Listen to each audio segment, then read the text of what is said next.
अगर उस संविधान में लिखा है कि भारत एक धर्मनिरपेक्ष राष्ट्र है, तो किसी भी बाबा को कोई दूसरी बात कहने की इजाजत नहीं है। किसी मोदी और योगी को कोई दूसरी बात करने की इजाजत नहीं है। ये देश किसी बाबा के नारे पर नहीं चलेगा, बाबा साहब के संविधान से चलेगा।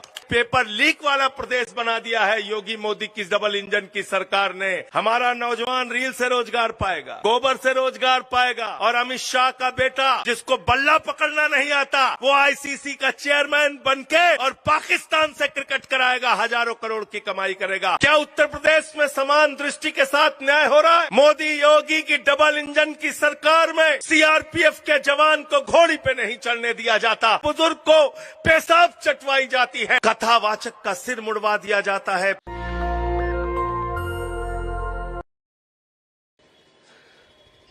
साथियों, सुबह से कई बार हम लोगों से पूछा गया, अयोध्या से यात्रा क्यों शुरू कर रहे हैं आप? अयोध्या से क्यों यात्रा शुरू कर रहे हैं?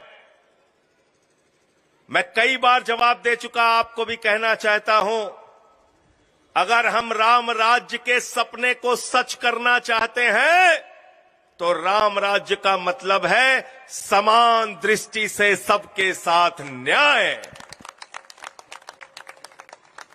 क्या उत्तर प्रदेश में समान दृष्टि के साथ न्याय हो रहा है? नहीं। मोदी योगी की डबल इंजन की सरकार में कभी बुलंदशहर के अंदर सीआरपीएफ के जवान को घोड़ी पे नहीं चढ़ने दिया जाता क्योंकि वो दलित समाज से है। कभी काकोरी में पासी समाज के बुजुर्ग को पेशाब चटवाई जाती है। कभी मैनपुरी एटा में कथावाचक का सिर मुड़वा दिया जाता है, पेशाब पिलाई जाती है। क्या यह राम राज्य है? प्रभु श्री राम का नाम लेकर दलितों और पिछड़ों और मुसलमानों के साथ हम उत्तर प्रदेश के लिए अंदर अन्याय नहीं होने देंगे, इसलिए हमने अयोध्या से यात्रा शुरू की है। संजय भैया संघर्ष करो, संजय भैया संघर्ष करो, आपके साथ हैं। कपिल वाजपेयी जी हमारे साथी आगरा से आए हैं। मैं जिसको जिसको देख, फौजी भाई है दिल्ली से, तो आप मुझे बताओ, जिस राम ने सबरी के जूठे बेर खाए,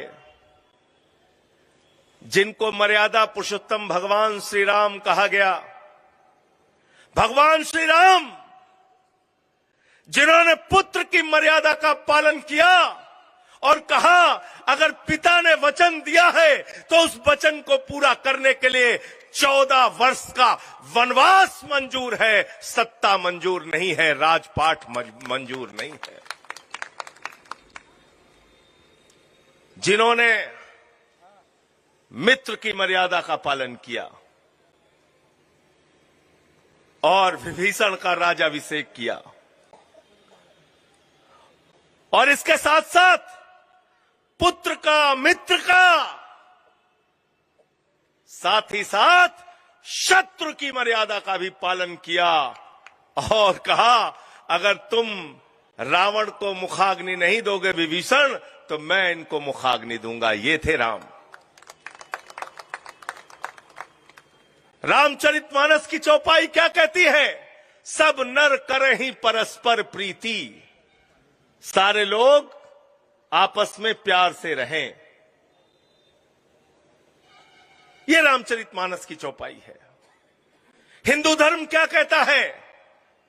हिंदू धर्म कहता है वसुधैव कुटुंबकम, पूरा विश्व हमारा परिवार है। हम अपनी पूजा समाप्त करते हैं, प्रभु से प्रार्थना करते हैं, धर्म की जय हो, अधर्म का नाश हो, प्राणियों में सद्भावना हो, विश्व का कल्याण हो। अरे हम उस हिंदू धर्म को मानते हैं जो विश्व के कल्याण की कल्पना करता है। मोदी कहते हैं प्राणियों में दुर्भावना हो, योगी कहते हैं प्राणियों में दुर्भावना हो, अमित शाह कहते हैं प्राणियों में दुर्भावना हो। हम ऐसे हिंदू धर्म के नाम पर दुर्भावना फैलाने वाले लोगों का विरोध करने के लिए ये यात्रा निकाले हैं। ये मैं आपको कहना चाहता हूं।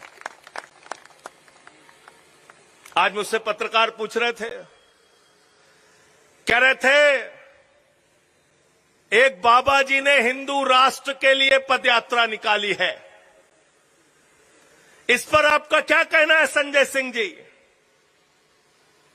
तो मैंने कहा यह हिंदुस्तान है, यह हिंदुस्तान किसी बाबा के नारे से नहीं चलेगा, बाबा साहब के संविधान से चलेगा।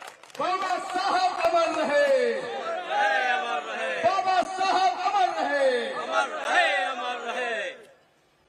और यह सवाल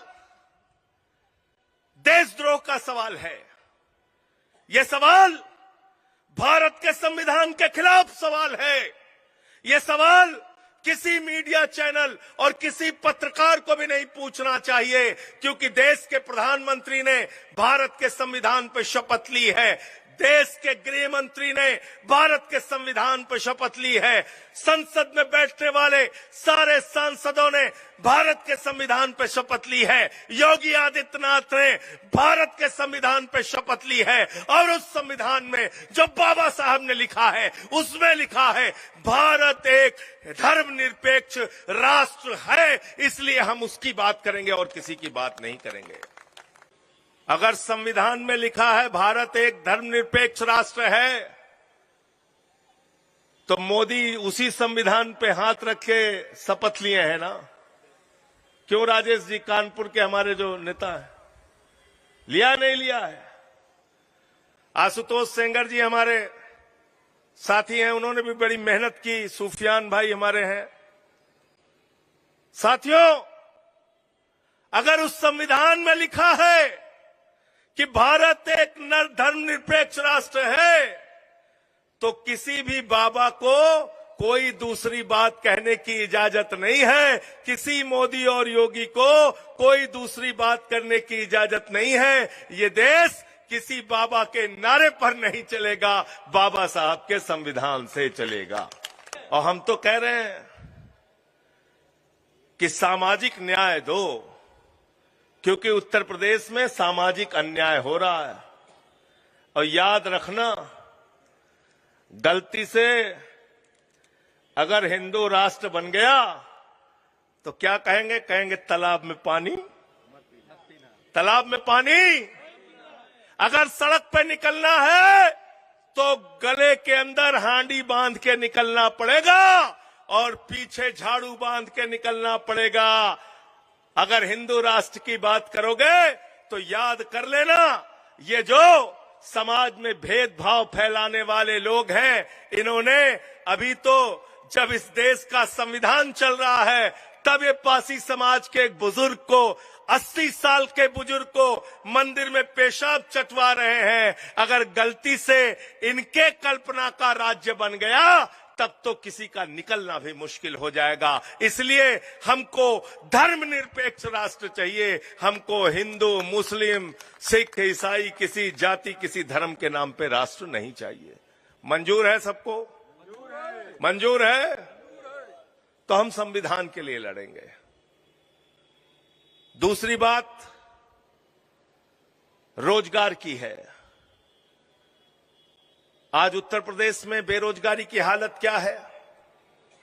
कोई भी परीक्षा होती है पेपर लीक हो जाता है, लेखपाल की परीक्षा पेपर लीक, क्लर्क की परीक्षा पेपर लीक, सिपाही की परीक्षा पेपर लीक, दरोगा की परीक्षा पेपर लीक, पीसीएसजे की परीक्षा पेपर लीक। अरे ये पेपर लीक वाला प्रदेश बना दिया है योगी मोदी की डबल इंजन की सरकार ने। इसलिए जब नौजवान सड़कों पर उतरता है उसको लाठियों से पीटा जाता है रोजगार मांगने पे। शिक्षा अनुदेशक बेरोजगार, आशा बहुएं बेरोजगार, शिक्षा मित्र बेरोजगार। बेरोजगार ही है जब उनको उनके मुताबिक वेतन नहीं दिया जा रहा। बेरोजगार ही है, उनकी बात नहीं सुनी जा रही, उनको लाठियों से पीटा जा रहा है। मोदी जी से कहिए तो वो कहते हैं उत्तर प्रदेश के नौजवानों चिंता मत करना, तुम्हारे लिए नौकरी मैं लेके आया हूं। नौजवानों ने पूछा क्या नौकरी लाए हैं मोदी जी? बोले बेटा गोबर से रोजगार दे देंगे तुमको। बोला था नहीं बोला था भाई? गलत तो नहीं बोल रहा हूं? मुन्ना भाई बोला था ना, क्या बोला था? गोबर से रोजगार दे देंगे।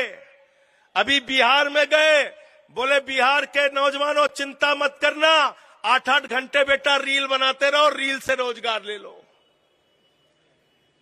हमारा नौजवान रील से रोजगार पाएगा, गोबर से रोजगार पाएगा। और अमित शाह का बेटा जिसको बल्ला पकड़ना नहीं आता, वो आईसीसी का चेयरमैन बनके और पाकिस्तान से क्रिकेट कराएगा, हजारों करोड़ की कमाई करेगा। ये दोहरी व्यवस्था हम नहीं चाहते हैं। हम चाहते हैं उत्तर प्रदेश के नौजवानों को रोजगार दिया जाए। तो दूसरी लड़ाई हमारी इस बात को लेके है। रोजगार चाहिए कि नहीं चाहिए भाई? कृषि क्षेत्र में बेरोजगारी, सूक्ष्म लघु कुटीर उद्योग, बुनकर समाज, वहां पे बेरोजगारी। अब बातें बड़ी बड़ी करेंगे। हम कह रहे हैं नौकरी चाहिए, कह रहे हैं वंदे मातरम गाइए। हम कह रहे भैया लाइट गई, 8-8 घंटे लाइट नहीं आती, मच्छर काटते बच्चों को, तो कहते वंदे मातरम गाइए।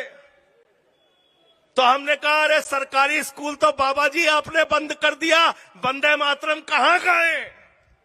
तो कहते हैं बेटा नमक रोटी खा लो बच्चे मिड डे मील में। कह रहे वंदे मातरम गाइए।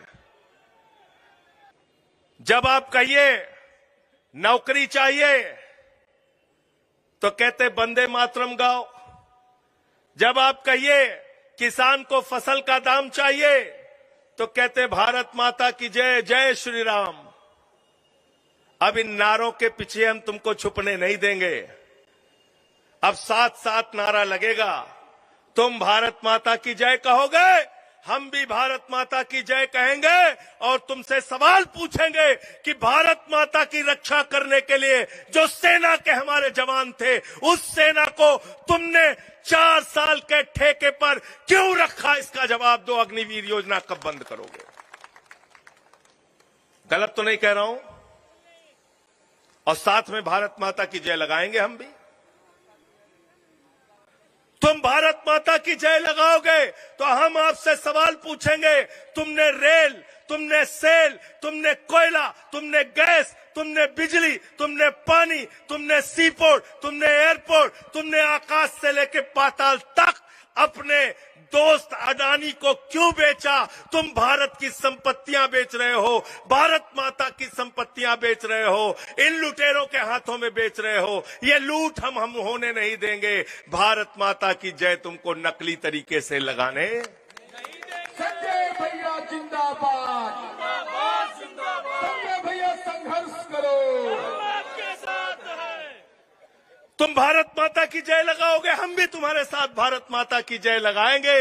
लेकिन तुमसे सवाल पूछेंगे कि तुमने 10,000 करोड़ रुपए विजय माल्या से डकैती क्यों कराई? हमारे पैसे की 20,000 करोड़ रुपए बैंकों का क्यों लुटवाया? 3,000 करोड़ रुपए ललित मोदी से हमारा क्यों लुटवाया? इन सवालों का जवाब दो। अरे बेईमानो, भारत माता को लूटते हो और भारत माता की जय लगाते हो। हम सच्चे हिंदुस्तानी हैं, हम भारत माता की जय लगाते हैं और तुम्हारी लूटखोरी के खिलाफ लड़ते हैं। ये फर्क है। अब वंदे मातरम हम बाबा जी से कह रहे हैं, हम 100 लड़के तैयार कर लेंगे। लेकिन भाई अब कि चलो वंदे मातरम हम लोग गाएंगे, योगी जी भी चले, मोदी जी भी चले, अमित शाह भी चले। हमको पहलगाम का बदला लेना है जो 26 बहनों के माथे के सिंदूर उजाड़े गए हैं। 100 लोग तो मैं ले चलूंगा और वहीं वंदे मातरम गाएंगे। चलो, इन नारों के पीछे छिपने का काम करते हो, अपने गुनाहों को छिपाने का काम करते हो, अपने पापों को छिपाने का काम करते हो। यह व्यवस्था अब नहीं चलेगी। उत्तर प्रदेश में आम आदमी पार्टी ने शुरुआत कर दी है, अयोध्या नगरी से शुरुआत कर दी है। और ये पूछना बंद करो कि अयोध्या से क्यों शुरुआत की। अयोध्या किसी के बाप की नहीं है, अयोध्या हम सब की है। संजय भैया संघर्ष करो, संजय भैया जिंदाबाद, जिंदाबाद जिंदाबाद, आम आदमी पार्टी जिंदाबाद, जिंदाबाद जिंदाबाद। अभी तो ये शुरुआत है। ऐसी 8 पदयात्राएं अलग अलग जोन के अंदर होंगी और उस सब में आप लोगों को आह्वान करना है, इनको भागने मत देना, लुटेरों को रोजगार दो, सामाजिक न्याय। तैयार हो सब लोग? हाथ उठा के बताइए पीछे तक। तैयार है ना? तैयार हैं? नेशनल दस्तक की आपसे गुजारिश है कि अगर इसको बचाना चाहते हैं तो नेशनल दस्तक को सब्सक्राइब करने के लिए रेड कलर के सब्सक्राइब बटन को दबाएं, फिर बेल आइकन की घंटी दबाएं। नेशनल दस्तक को बचाने के लिए बहुत जरूरी है कि हर खबर को शेयर करें, लाइक करें, कमेंट जरूर करें।